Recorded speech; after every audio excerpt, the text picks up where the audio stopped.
जंगल के किनारे एक छोटी झोपड़ी थी जो पत्तों और टहनियों से बनी थी। वहीं रहती थी लाली बकरी।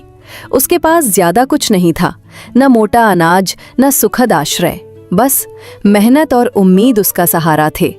उसके साथ ही रहता था उसका दोस्त भोलू गधा, जो लकड़ी ढोकर और घास चरकर दिन बिताता था। बरसात की पहली फुहारें गिरी और झोपड़ी के छप्पर से पानी टपकने लगा। अरे भोलू, देख तो सही, ये छप्पर कितना टपक रहा है। पूरी रात सोना मुश्किल हो जाएगा। काश हमारे पास कोई मजबूत घर होता तो ये बरसात हमें डराती नहीं। हाँ लाली, तू सही कह रही है। मैं तो सोच रहा हूँ कि जंगल के और जानवर कितने खुश होंगे। शेर अपनी गुफा में आराम से होगा, हाथी बड़े पेड़ के नीचे, लेकिन हम गरीब जानवर कहाँ जाएं? बारिश तेज होती गई। पानी की बूंदें झोपड़ी में टपक टपक कर छोटे तालाब बना रही थीं। दोनों ने खुद को एक कोने में समेट लिया। लाली और भोलू का जीवन कठिन था, मगर दोनों के दिलों में दोस्ती और साहस था। वे हर मुश्किल में एक दूसरे का सहारा बनते। सुबह हुई। सूरज बादलों के पीछे से झांकने की कोशिश कर रहा था। बारिश रुक तो गई थी, लेकिन हर जगह पानी भर गया था। लाली और भोलू खाने की तलाश में जंगल की ओर निकल पड़े। भोलू, आज कुछ घास ढूंढना मुश्किल होगा। पूरा जंगल गीला है, लेकिन हमें कोशिश करनी होगी, वरना भूख से कैसे जिएंगे। चल लाली, मैं तेरे साथ हूँ। चाहे कितनी भी मुश्किल हो, हम दोनों मिलकर सामना करेंगे। दोनों चलते चलते एक खुले मैदान में पहुंचे। वहां कई जानवर जमा थे। चिड़ियां, खरगोश, हिरन, सबके चेहरे पर खुशी थी, क्योंकि बरसात ने जंगल को हरा भरा कर दिया था। लेकिन लाली और भोलू की खुशी अधूरी थी, क्योंकि उनके पास छत नहीं थी और पेट भरा नहीं था। अचानक पास से एक चालाक लोमड़ी आई। उसकी आंखों में चमक थी। अरे अरे, ये कौन दुखी चेहरे लेकर घूम रहे हैं? लाली और भोलू, क्या बात है? पूरी बारिश का मजा सब ले रहे हैं और तुम ऐसे क्यों हो? लोमड़ी बहन, क्या बताऊं, हमारे पास रहने के लिए मजबूत जगह नहीं है। पूरी रात पानी टपकता रहा और अब खाने के लिए घास तक नहीं मिल रही। हम सोच रहे हैं कि कहीं कोई उपाय मिल जाए, कोई जगह जहां हम सुरक्षित रह सकें। लोमड़ी चालाकी से मुस्कुराई। उपाय तो है मेरे पास, लेकिन उसके लिए मेहनत करनी होगी। जंगल के बीच में एक बड़ा पेड़ है, उसके नीचे गुफानुमा जगह है। अगर तुम वहां जाकर साफ सफाई कर लो तो बारिश से बच सकते हो। लोमड़ी का सुझाव सुनकर लाली और भोलू खुश तो हुए, लेकिन उन्हें लगा कि लोमड़ी की नीयत पूरी साफ नहीं है। भोलू, मुझे लगता है ये लोमड़ी कोई चाल तो नहीं चल रही, पर फिलहाल तो हमारे पास और कोई रास्ता भी नहीं। तू सही कहती है लाली, लेकिन कभी कभी मुश्किल वक्त में जोखिम लेना पड़ता है। चल देखते हैं उस पेड़ को। दोनों उस विशाल पेड़ की ओर बढ़े। वहां सचमुच नीचे गुफा जैसी जगह थी, लेकिन गुफा के भीतर पहले से ही कुछ जंगली कुत्ते रहते थे। कौन है वहां? किसकी हिम्मत हुई हमारी गुफा में आने की? भाई कुत्तों, हम तो बस बारिश से बचने की जगह ढूंढ रहे थे। हमें थोड़ी जगह दे दो, हम तुम्हारा कोई नुकसान नहीं करेंगे। हाँ, हमें तो बस एक कोना चाहिए। कुत्ते भौंकते हुए बोले। ये जगह हमारी है, यहाँ कोई और नहीं रह सकता। निकल जाओ, वरना अच्छा नहीं होगा। लाली और भोलू मायूस होकर लौट गए। अब उनके पास न तो घर था न खाना, लेकिन दोनों ने हिम्मत नहीं हारी। शाम ढल रही थी। आसमान में फिर से बादल उमड़ने लगे। दोनों थके हारे एक नदी किनारे बैठ गए। अचानक वहां से एक बुजुर्ग कछुआ गुजरा।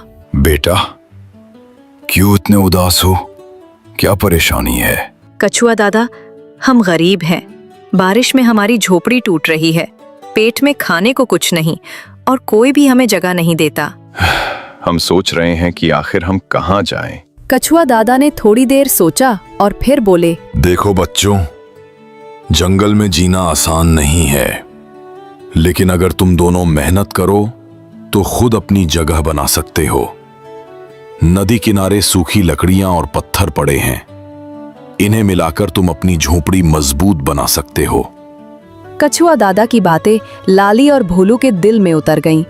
उन्होंने ठान लिया कि चाहे कितनी भी मुश्किल हो, वे खुद मेहनत करके अपनी झोपड़ी बनाएंगे। रात होते होते बारिश फिर शुरू हो गई। दोनों ने भीगते भीगते लकड़ियां इकट्ठा की, पत्थर लाए और पत्ते जमा किए। भोलू, बारिश में काम करना बहुत मुश्किल है। लेकिन अगर हम ये नहीं करेंगे तो पूरी जिंदगी दूसरों पर निर्भर रहना पड़ेगा। तू बिल्कुल सही कह रही है। चल मेहनत जारी रखते हैं, हमारा भी एक दिन आएगा। धीरे धीरे दोनों ने मिलकर एक मजबूत झोपड़ी का ढांचा खड़ा कर लिया। हालांकि अभी अधूरा था, मगर अब उनके पास उम्मीद थी। लाली और भोलू ने सीखा कि कठिनाई चाहे कितनी भी बड़ी क्यों ना हो, हिम्मत और मेहनत से उसका सामना किया जा सकता है।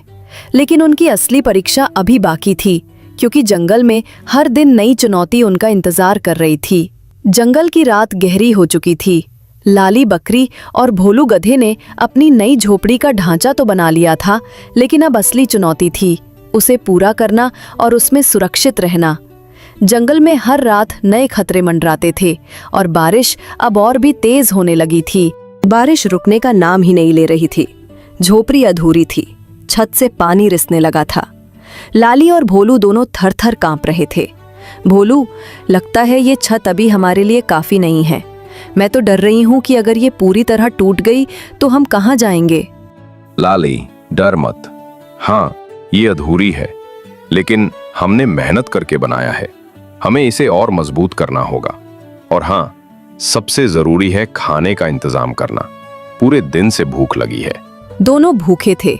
पेट की आग बरसात की ठंड से भी ज्यादा सताने लगी थी। बरसात के बीच में जब दोनों कुछ सोच ही रहे थे, तभी झाड़ियों से आवाज आई। पत्तियां खड़खड़ाईं और अंधेरे से एक लंबा चौड़ा भेड़िया बाहर निकला। तो यहाँ कौन कौन छिपा है? अरे, लाली बकरी और भोलू गधा, क्या हाल है तुम्हारा? भेड़िया भाई, हमें माफ कर दो। हम तो बस बरसात से बचने के लिए यहाँ आए हैं। हम गरीब हैं, हमारे पास तुम्हें देने को कुछ नहीं है। कृपया हमें छोड़ दो। भेड़िया दांत दिखाकर हंसा। छोड़ दूं? मैं तो सोच रहा हूं कि आज की बरसात में मजेदार दावत हो जाएगी। लेकिन रुको, अभी मुझे कुछ और सूझ रहा है। भेड़िए ने गहरी सांस ली और चालाकी से बोला, सुनो, मैं तुम्हें अभी नहीं खाऊंगा, लेकिन तुम्हें मेरे लिए काम करना होगा। जंगल के बीच में जो फलदार पेड़ है, वहां से मेरे लिए मीठे फल लाकर दोगे। अगर मना किया तो समझ लो आज की रात तुम्हारी आखिरी रात होगी। भोलू, ये तो बड़ी मुसीबत आ गई। लेकिन अगर हमने इसके लिए काम नहीं किया तो ये हमें खा जाएगा। हाँ लाली, हमें जान बचाने के लिए इसकी बात माननी होगी। बरसात में भीगते हुए दोनों उस पेड़ की ओर निकले। रास्ता कीचड़ से भरा था, बिजली चमक रही थी और डरावनी आवाजें गूंज रही थीं। भोलू, मुझे बहुत डर लग रहा है। ये जंगल की अंधेरी रात किसी भी शिकारी को हमारी ओर खींच सकती है। डर मत, मैं तेरे साथ हूँ। जब तक मैं हूँ, कोई तुझे नुकसान नहीं पहुँचा सकता। काफी संघर्ष के बाद दोनों ने पेड़ से फल तोड़कर टोकरी में भरे और भेड़िए के पास लौट आए। भेड़िया फलों को देखकर खुश हुआ, लेकिन उसकी भूख कम नहीं हुई। वाह, मीठे फल भी लाए और खुद भी थके हुए हो। लेकिन मुझे लगता है सिर्फ फलों से पेट नहीं भरेगा। क्यों ना थोड़ा मांस भी चख लूं? लाली और भोलू कांप गए। तभी अचानक दूर से कछुआ दादा आ पहुंचे। भेड़िया, शर्म करो। बारिश में ये बेचारे भूखे प्यासे मेहनत कर रहे हैं और तुम इनकी जान लेना चाहते हो। जंगल में हर कोई अपना घर बना सकता है, लेकिन डर फैलाकर कोई नेता नहीं बनता। भेड़िया कछुआ दादा से डरता था, क्योंकि कछुआ दादा जंगल के बुजुर्ग और बुद्धिमान माने जाते थे। वो गुस्से में गुर्राया और अंधेरे में गायब हो गया। भेड़िए के जाते ही लाली और भोलू ने राहत की सांस ली।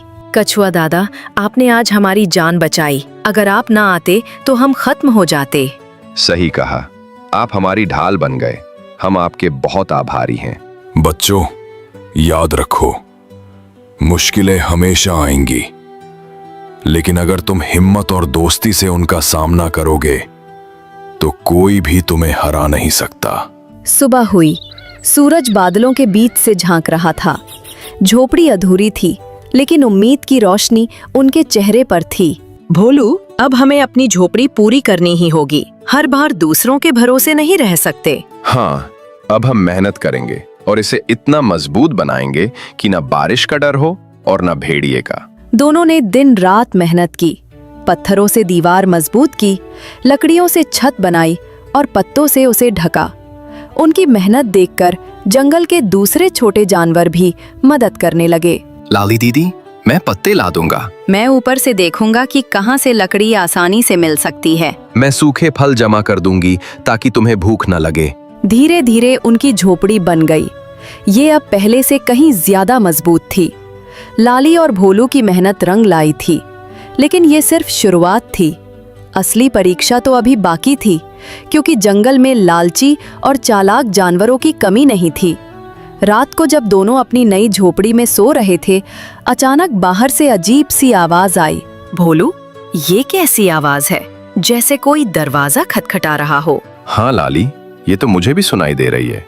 कौन हो सकता है इस घने जंगल में आधी रात को? झोपड़ी का दरवाजा हिला और बाहर से एक भारी आवाज आई। अरे दरवाजा खोलो, मैं दोस्त हूँ, तुम दोनों को एक राज बताने आया हूँ। जंगल की ठंडी और स्याह रात, झोपड़ी के बाहर रहस्यमयी आवाज गूंज रही थी। दरवाजा खोलो, मैं दोस्त हूँ। लाली बकरी और भोलू गधा कांप रहे थे। झोपड़ी भले ही मजबूत हो गई थी, लेकिन उनका डर अब भी जीवित था। असली रहस्य और परीक्षा अब शुरू होने वाली थी। दरवाजा हिल रहा था। लाली और भोलू चुपचाप बैठे रहे। भोलू, कहीं ये भेड़िया तो नहीं, वो हमें फंसाने के लिए दोस्त बनकर आया हो। संभल कर लाली, हो सकता है कोई और भी हो, लेकिन हम दरवाजा बिना देखे नहीं खोलेंगे। भोलू ने दरवाजे की छोटी सी दरार से झांका। बाहर एक अजनबी कौवा बैठा था, काला, चमकदार और उसकी आंखों में तेज। डर मत हो, मैं कोई दुश्मन नहीं हूं। मेरा नाम है काला कौवा। मैं तुम्हें खतरे की खबर देने आया हूं। लाली और भोलू ने दरवाजा थोड़ा खोला। कौवा अंदर आया और फड़फड़ाते पंखों से पानी झाड़ने लगा। काला कौवा, खतरे की खबर? कैसी खबर? भेड़िया अकेला नहीं था, उसने जंगल के और शिकारी जानवरों से हाथ मिला लिया है, जंगली कुत्तों और लकड़बग्घों से। वे सब मिलकर कल रात तुम्हारी झोपड़ी पर हमला करने वाले हैं। क्या? तो हमारी मेहनत बेकार हो जाएगी? हम फिर बेघर हो जाएंगे? अगर तुम चाहो तो मैं तुम्हें रास्ता दिखा सकता हूं, लेकिन सिर्फ डरने से कुछ नहीं होगा। तुम्हें हिम्मत करनी होगी और जंगल के अच्छे जानवरों से मदद मांगनी होगी। अगले दिन लाली और भोलू ने तय किया कि वे अकेले नहीं लड़ सकते। वे जंगल के सभी छोटे बड़े जानवरों को बुलाएंगे और उनसे सहयोग मांगेंगे। जंगल के बीच में एक बड़ी चट्टान पर सभा हुई। वहां खरगोश, गिलहरी, तोता, हिरन, मोर और यहाँ तक कि हाथी भी आ पहुंचा।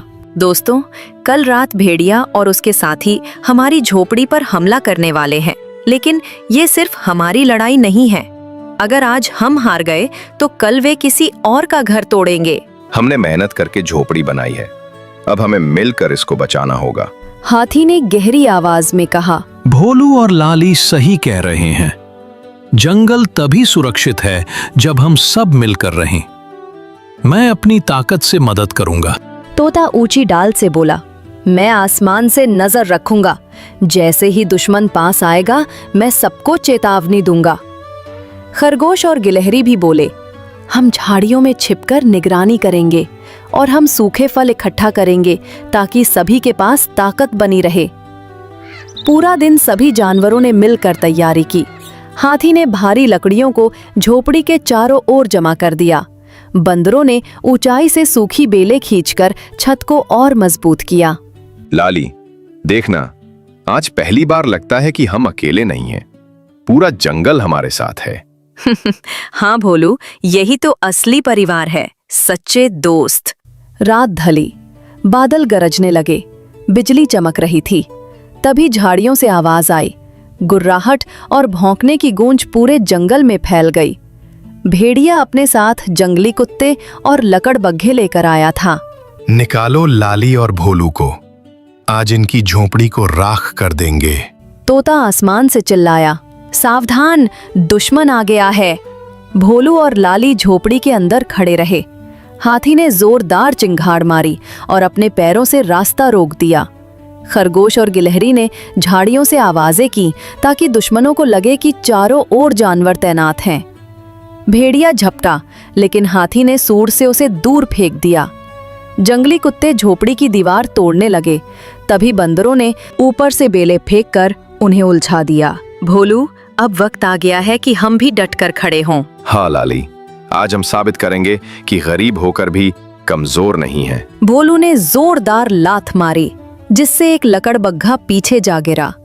लाली ने अपने तेज सींगों से एक कुत्ते को दूर खदेड़ दिया। लड़ाई लंबी चली। अंत में भेड़िए को एहसास हुआ कि वो हार रहा है। ये कैसे हो सकता है? एक बकरी और गधा हमें हरा रहे हैं। काला कौवा ऊपर से चिल्लाया। क्योंकि ये अकेले नहीं हैं, पूरे जंगल की दोस्ती इनके साथ है। हारकर भेड़िया और उसके साथी भाग गए। जंगल में शांति लौट आई। सभी जानवरों ने खुशी मनाई। मोर ने पंख फैलाकर नृत्य किया, तोता गाने लगा और हाथी ने जोर से चिंगार मारी। भोलू, हमने कर दिखाया।